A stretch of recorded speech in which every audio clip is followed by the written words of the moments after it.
Hello again. I'm greeting you here in church in this room that we call the sacristy. I guess the sacristy is the room that houses sacred things, some things more sacred than others. And so the cabinets would have what we use for Mass, the chalices, the cups, the bowls that are really called ciborium, or ciboria is the plural, the wine, all the different things that we need. The sacristy is a little bit more cluttered than it has been in the past, I think because of COVID time. For instance, if we look over here, these are the cameras, the two cameras that we use for our live streaming masses. And so we have them set here so that the batteries can charge again. The altar behind the camera over here are the cabinets with all the vestments and the altar server vestments. We have not used altar servers during COVID time. And the recommendation from the diocese is to have fewest people possible handling things. So even if you've been in Mass, you may have noticed that gifts are not presented to the altar. We only use one reader so that even books are not handled. All those precautions that we've been doing, we hope that it won't be very long before altar servers will be back assisting at the altar and hopefully learning more about Mass. My chasubles are here, all the different colors for the different seasons. I think I'll be wearing this one soon, and I don't mean Pentecost. I'm assuming I'll be wearing this one for confirmation.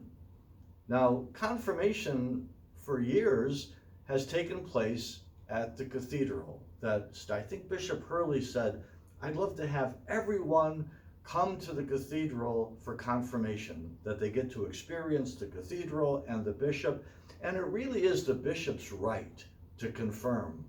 But with COVID, the diocese, we might say, it's gotten backed up with candidates for confirmation.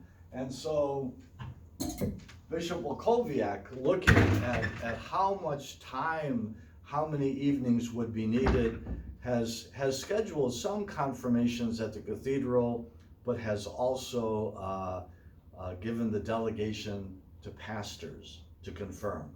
And so because of St. Robert's being the largest parish in the diocese, with the most candidates, even when we go to the cathedral, it's taken 2 evenings just for our parish. We'll be doing 2 evenings here. So I will be looking forward in just a couple of weeks to being a mini bishop, I guess, that I get to do the oils and to seal the candidates with the Holy Spirit. I've done it before. We always do it with those entering the church at the Easter Vigil, but I'm looking forward to the 8th graders.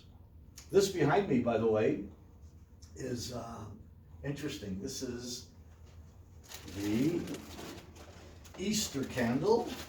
You can see how big the Easter candle is. It gets shipped to us in plenty of time, and it's always important to open it to make sure that nothing is broken. One year, when I was at Holy Spirit Parish, I opened it, I looked at it, I didn't take it out. And it was almost time for the Easter Vigil ceremony, and I lifted the candle and it broke right in half, just like this. When they poured the wax, if you don't do a continuous pour, you get a little film, and you could see it broke right on that. Oh my gosh, what did I do? Well, we had to stick with the previous year's Easter candle, which wasn't all that big, but we look forward to using this one when at the Easter Vigil. What else might I talk about today? Well, I certainly want to say my experience has been people coming back to church. This past weekend especially, one Mass after the other, looking out and saying, wow, it's almost like normal. Now, I don't think it's yet like normal, especially with every second pew still taped off. Everyone is not back, but a significant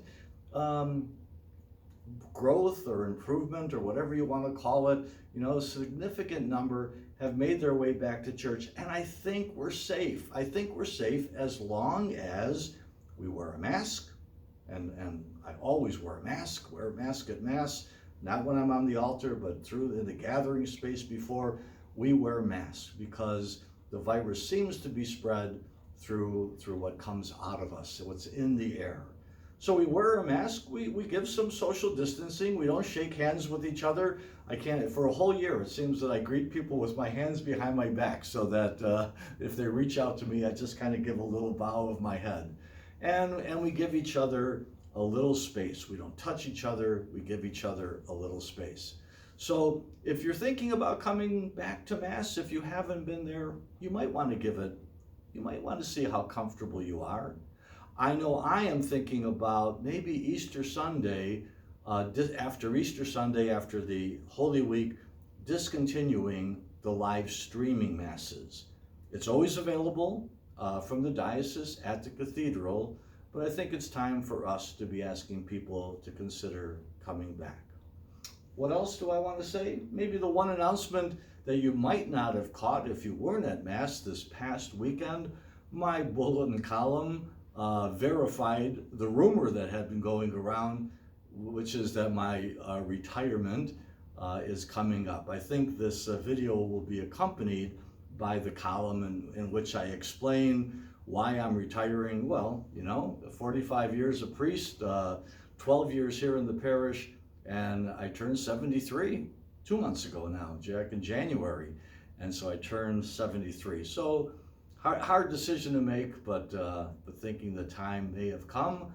But I'm looking forward to the months ahead. I'm looking forward to confirmations. I'm looking forward to the Easter mysteries. I'm looking forward to First Communions.